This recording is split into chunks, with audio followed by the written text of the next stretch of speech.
When I came in on Easter, my father opened the door, rolled his eyes, and said, "Oh, look who finally crawled out of his hole." No one moved, no one said hello. No extra chair, no plate, just backs turned toward me.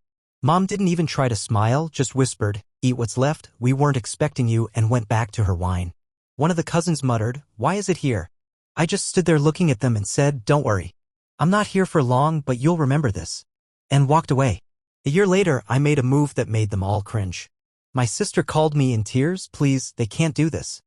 I never thought I'd be writing this, but after what went down last Easter and how it's been stuck in my head ever since, I guess I just need to get it out. I'm not really looking for advice, just maybe a sanity check, like, am I really the crazy one, like my family seems to think? If you're expecting a story where the main character learns to forgive and forget, this is not that. Fair warning. So, I'm Jason, 28M, East Coast. Family's always been complicated. Not horrible, not abusive, just a constant pressure cooker of expectations and blame. My dad's always been the loudest voice in any room, one of those guys who thinks he knows everything and everyone else is either an idiot or a disappointment. My mom? She's always there, right by his side, nodding along even when he's dead wrong. And me? I was always the odd one out. The one who didn't just nod along. The one who questioned things. Everything came to a head last Thanksgiving. Dad's big retirement plan, his guaranteed win, blew up in his face. He needed a big loan to secure his future, and he wanted me to co-sign. A massive loan way beyond anything I was comfortable with. When I said no, he lost it right there at the dinner table in front of everyone. He stood up, pointed a finger at me, and accused me of ruining his retirement. Told me I was selfish, that I didn't care about the family. The group chat was on fire for weeks after that, messages flying, cousins calling me a traitor, my mom hinting that I should just do this one thing for your father. I muted the chat, stopped going to family events. My sister, Chloe, was the only one who kept in touch, a text here and there, but even she was caught in the middle. Months passed and I stayed away. It was almost a relief, honestly. No tension, no lectures, just peace and quiet. But I couldn't shake this nagging feeling like maybe, just maybe, things had cooled down. Maybe I could show up again and everything would be okay. Easter came around and I found myself thinking about it, wondering if it was worth trying. Maybe they'd miss me. Maybe I was overreacting. So I went all out. I even stopped by this fancy bakery downtown that my mom loves and bought an overpriced box of macarons. I thought it'd be a peace offering, a little gesture to show I wasn't holding a grudge. I pulled up to my parents' house, trying to convince myself this wasn't a mistake. But the second I walked up to the door, I could feel it, this thick, awkward tension in the air. My dad opened the door, saw me, and didn't even try to hide his disdain. "Well, look who finally decided to crawl out of his cave," he muttered. I forced a smile, tried to brush it off, but it was clear, nothing had changed. I stepped inside and it was like I wasn't even there. The dining table was packed, everyone already eating, some with their backs to me. Nobody looked up, nobody said a word. No, "Hey Jason, glad you could make it." Nothing. I felt like I'd walked into a stranger's house. Chloe was there, but she looked like she was on the verge of tears. My mom, sitting at the far end, just leaned over and whispered, "Just grab whatever's left. We didn't think you'd show." I stood there, holding that stupid box of macarons, feeling like the biggest idiot in the world. Finally, I just set it on the counter like some kind of forgotten afterthought. That's when my cousin Mark, always the loudmouth, muttered, "Why is it here?" Not even a real sentence, just a dismissive sneer. Nobody laughed, but nobody told him off either. There was this heavy silence. I kept waiting for someone, anyone, to say something. To tell me to pull up a chair, to scoot over, to make space. But they didn't.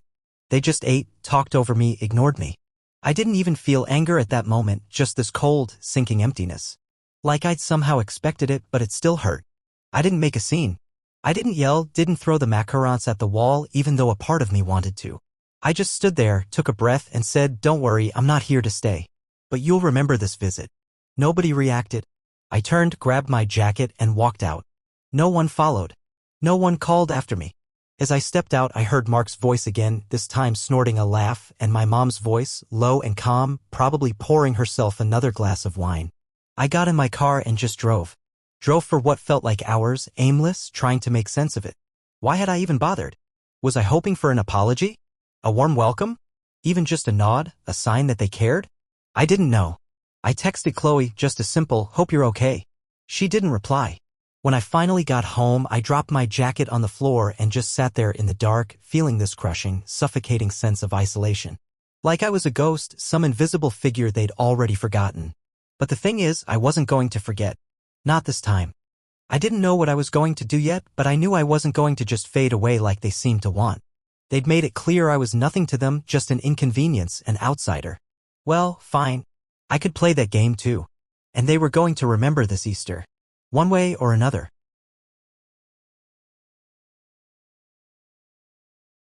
After that Easter disaster, I thought I'd be able to just shake it off, like any other awkward family moment.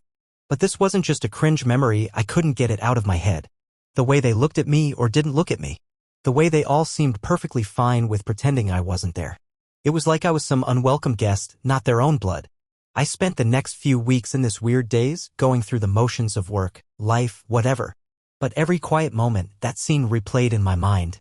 Me standing there with that stupid box of macarons, trying to find a place, trying to matter. It wasn't even the insults that hurt the most, it was the silence. That cold, indifferent silence that made it clear I was just an afterthought. I started avoiding my phone. The family group chat was still muted and I had no intention of turning it back on. Every so often, Chloe would text, usually something vague like, "Hope you're okay." I'd reply with a short, "Yeah, fine." I didn't want to drag her into it even though I knew she was already caught in the middle. I mean, that was her role, right? The peacemaker, the one trying to hold it all together. I didn't blame her, but I wasn't going to pretend I was fine just to make her feel better. About 2 months after Easter, Chloe texted me out of the blue. No greeting, no build-up, just, "Do you know anything about refinancing?" I stared at the message for a minute, trying to figure out where this was coming from. I asked her if everything was okay, and she replied, "Yeah, just busy." But I knew something was off. I started connecting dots. Dad had always been bad with money, always talking big about his investments, his sure things. But under all that bravado, he was always scrambling, juggling debts, putting on a show for everyone. I remembered overhearing him on the phone once, arguing with someone about payments. I brushed it off at the time, thinking it was just another one of his usual messes. I tried to piece it together without being too obvious. I talked to my uncle, one of the few who wasn't in the middle of the family drama because he lived out of state. He mentioned that Dad had been stressed lately, something about the house. My mind immediately went to that, the old family house that had always been the sacred thing for Dad. He'd go on and on about protecting the legacy, how it was Grandma's pride, the one thing he'd never let go. Curious, I did a bit of digging. Nothing shady, just public records. And there it was, a lien on the property. My father's legacy was in danger of being swallowed up by his bad decisions. And suddenly everything made sense. The tension, the cold shoulders, the desperate need to find someone else to blame. I was the perfect scapegoat because I refused to play along, refused to help him dig his own grave. But it didn't stop there. I wasn't just going to sit back and watch. I needed to know exactly how bad it was. I remembered this guy I went to high school with, Jake, someone who got into real estate and was always posting about properties online. I shot him a message, just casual, asking what the market was like, if anything interesting was going on. He was more than happy to talk shop, mentioned a few properties in the area that were in trouble, and then he sent me a link. An auction notice. On my family's house? I laughed. I actually laughed, sitting there in my tiny apartment, because of course it was this bad. Dad's big talk, his iron grip on the family, all of it was built on sand. And here he was, about to lose the one thing he always preached about protecting. And I knew, without a doubt, if it happened, he'd blame me. Just like Thanksgiving, just like Easter, somehow it would be my fault. But this time, I wasn't just going to be the punching bag. I wasn't going to let them pretend I didn't exist until they needed someone to blame. No, I was going to do something about it. I started making calls, looking into how these auctions worked, what I could do. It wasn't illegal, nothing shady, just business. I found out that the debt on the house was for sale, a bank looking to unload it. And anyone with the money could buy it. So I did. I took my savings, money I'd been carefully setting aside for years, money I never wasted on my dad's get-rich-quick schemes. And I bought the debt on the family house. Not directly, not in some dramatic, "I'm your new landlord" way, but through the proper channels. I made sure everything was above board. A week later, a notice went out. Not from me, but from the company managing the debt. A standard letter, the kind that makes most people's hearts skip a beat when they see it in their mailbox. My dad's name on it. My family's address. A clear statement of the outstanding debt and the terms. And that's when the phone calls started. Not to me, not at first. To Chloe. To my mom. To anyone who might know how this happened. Dad was furious, of course. A wounded pride is a loud pride, and he was raging. But nobody knew it was me. Not yet. Then I got the first text from Chloe. "Did you do something?" I replied, "Not over text." A day later, Dad showed up at my door. He didn't knock, he pounded. When I opened it, his face was a mask of anger, his voice already raised. "What the hell did you do?" he spat, shoving the letter in my face. "Are you trying to ruin me?" I didn't even flinch. "Pay what you owe. It's that simple." He stared at me, breathing heavy, like a bull getting ready to charge. "You think this is funny? You think you're some big shot now?" "No," I said, calm, meeting his glare. "But I'm done being the one you blame. I'm done being the one you step on." He shouted something about betrayal, about family, about how I was dead to him. I just stood there, arms crossed, letting him rage. Because for once, I wasn't the one desperate for approval. For once, I was the one holding the power. Finally, he stormed off, slamming the door so hard the whole wall shook. I just stood there, listening to his heavy steps stomp down the hallway. Then the muffled sound of his car engine roaring to life and fading into the distance. The texts came flooding in after that. Chloe, begging me to fix this. Mom, asking how I could be so heartless. My cousins, some calling me a monster, others suddenly pretending they were on my side. I didn't answer. I just watched it all burn. And part of me felt bad. But another part, that part felt something else entirely. Something like freedom.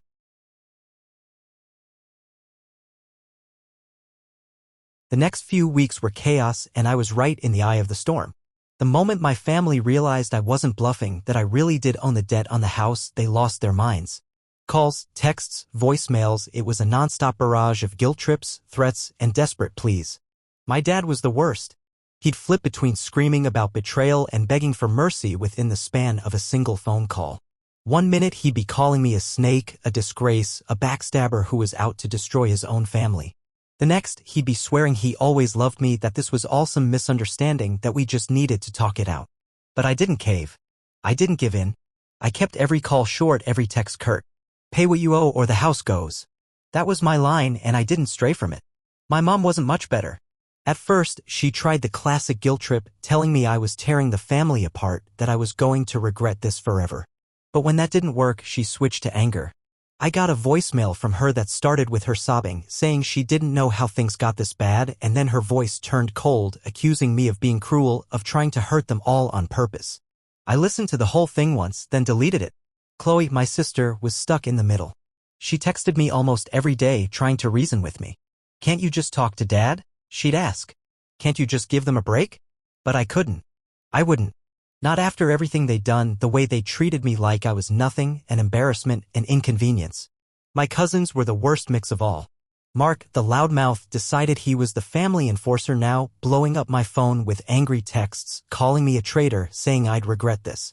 Vanessa tried to play both sides, pretending she didn't understand what was going on while liking shady posts about family loyalty on social media.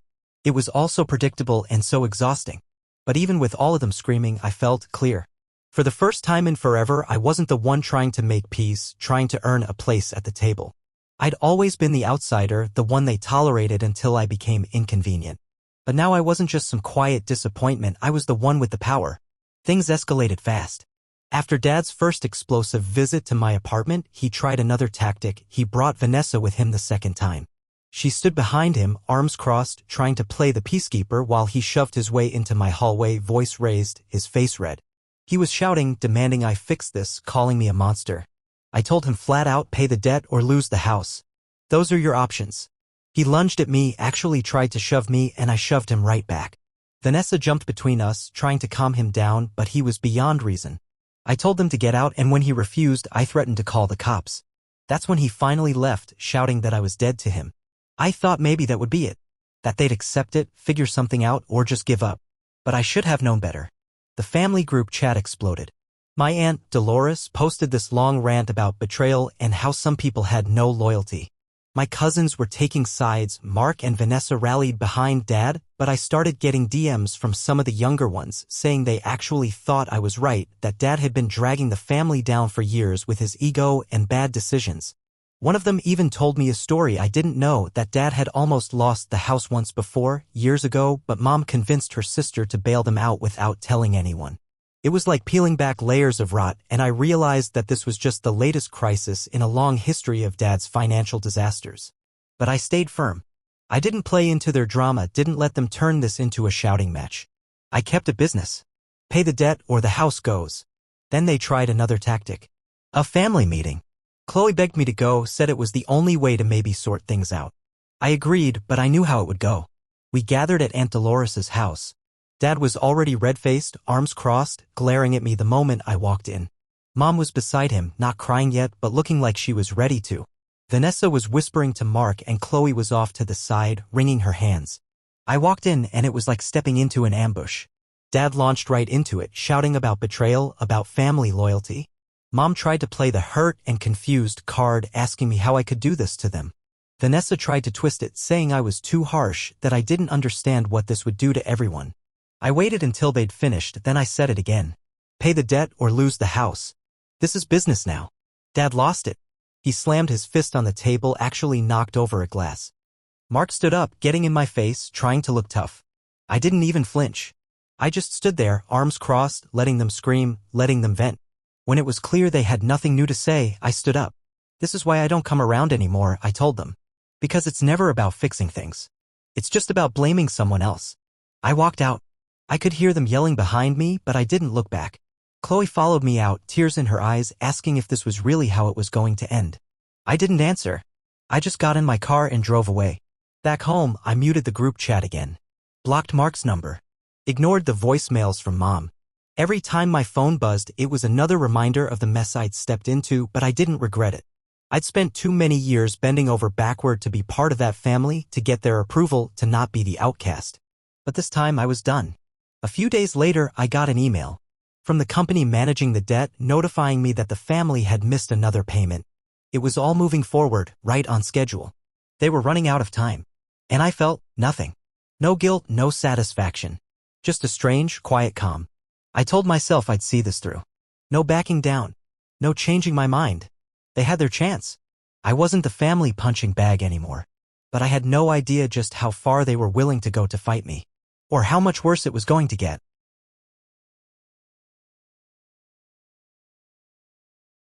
The deadline I'd set came and went, and just like I expected, they didn't pay. But I wasn't ready for the chaos that followed. It started with a voicemail from Chloe. She was crying, her voice shaky, begging me to please fix this. I listened to it twice, just staring at the wall. I wanted to feel something, guilt, sadness, anything. But I didn't. Not anymore. Then the group chat blew up again. Messages pouring in, some of them angry, some desperate. Vanessa posted this long rant about family loyalty and how some people would stab their own blood for $1. Mark was more direct. He sent me a string of insults, called me a traitor, a coward. It was the same noise as before, just louder. But the real storm came from my parents. My mom tried calling over, and when I didn't answer, she started leaving voicemails. Her voice was a roller coaster, first calm, asking me to talk, then angry, calling me heartless, then sobbing, begging me to stop this. My dad didn't bother with subtlety. His messages were pure rage. He called me a snake, a thief, said I was dead to him. And then he showed up. It was a rainy Saturday afternoon when he pounded on my door. I knew it was him the moment I heard the heavy, relentless banging. I didn't want to open it, but I knew he'd just keep it, maybe even try to break it down. So I opened the door, and there he was, soaked, red-faced, fists clenched. "You ruined everything," he shouted the moment I looked at him. "You think this is funny? You think you're some big shot now?" I didn't react, just stared at him. "You need to leave." "Leave?" He stepped forward, jabbing a finger at my chest. "You're throwing us out of our own house. Your mother is losing her mind because of you. I hope you're happy, you selfish." I stepped back, just enough to keep distance. "Pay what you owe. That's it. You had months." "You smug little," he lunged, shoving me. I stumbled back, but caught myself. My heart was pounding, but I didn't let it show. I grabbed my phone, held it up. "Touch me again, and I'm calling the cops." He froze, breathing hard, staring at me like I was some stranger. Maybe I was. Maybe I'd always been, and this was just the moment he finally saw it. He muttered something under his breath, then stormed off, slamming the door behind him. I didn't move for a long time, just stood there, listening to the rain outside, the muffled sound of his car peeling out of the parking lot. But it didn't end there. If anything, that was just the start. A few days later, I got a text from Chloe, frantic. "Dad won't talk to anyone. Mom won't stop crying. It's a mess. Please, just call them." I didn't. I couldn't. I wasn't going to be pulled back in. I knew exactly what would happen. I'd call, they'd beg, they'd twist it, make me the villain again. No. Then came the guilt trap emails. My mom wrote this long, rambling message about how I was breaking the family, how she never thought I'd turn out so cold. She even said Grandma would be ashamed of me. The same Grandma who'd always seen right through Dad's nonsense, who'd told me once, never let anyone treat you like you don't matter. I didn't reply. But the real twist came from Chloe. One night, she showed up at my door, red-eyed, hair a mess. She didn't even say anything at first, just looked at me, her shoulders shaking. "Can I come in?" she finally whispered. I stepped aside and she walked in, collapsing on my couch. I made her some tea, waited until she'd calmed down a bit. "It's so bad, Jason," she said, her voice small. "They won't stop fighting. Mom's drinking all the time. He's like a ghost." "I'm sorry, Chloe. But I gave them every chance." I know. But this isn't just them. It's everyone. The whole family is falling apart. Crew is spreading rumors, Vanessa's telling everyone you're doing this out of spite." I laughed, a cold, empty sound. "Of course she is. Because it's easier to hate me than admit the truth." Chloe just shook her head. "I don't know what to do. I tried talking to them, tried making them see reason, but they just keep blaming you. Even when I tell them, even when I try," her voice broke. I put a hand on her shoulder. "You can stay here if you need to." "Thanks." That night, she crashed on my couch and I watched her sleep, this tight knot of guilt and exhaustion settling in my chest. I didn't want to hurt her. But I couldn't fix this. Not anymore. And then the deadline hit. A final notice went out. The house was officially being repossessed. A date was set. They had 60 days to vacate unless they could pay up. And they couldn't. My phone blew up again. Calls, texts, family members switching between begging and raging. Vanessa posted another rant, this one about some people having no soul. I didn't respond. I just watched it all unravel. And then, like a final twist of the knife, Dad showed up one last time. Not at my door, but sitting in his car outside my building. Just sitting there, staring up at my window. I stood behind the curtains, watching him, but I didn't go down. Eventually, he drove off. Chloe stayed with me off and on after that. She didn't talk much, mostly just scrolled her phone or stared at the ceiling. The house was gone. The family was in shambles. And I just felt numb. But I didn't feel regret. Because this time, they couldn't pretend I didn't matter. They couldn't shove me aside, ignore me, or treat me like an embarrassment. They tried and they lost. I wasn't the scapegoat anymore. And maybe they'd never forgive me. Maybe I'd never have a family again. But at least now I had something I hadn't had in a long time. Peace. And that was worth everything.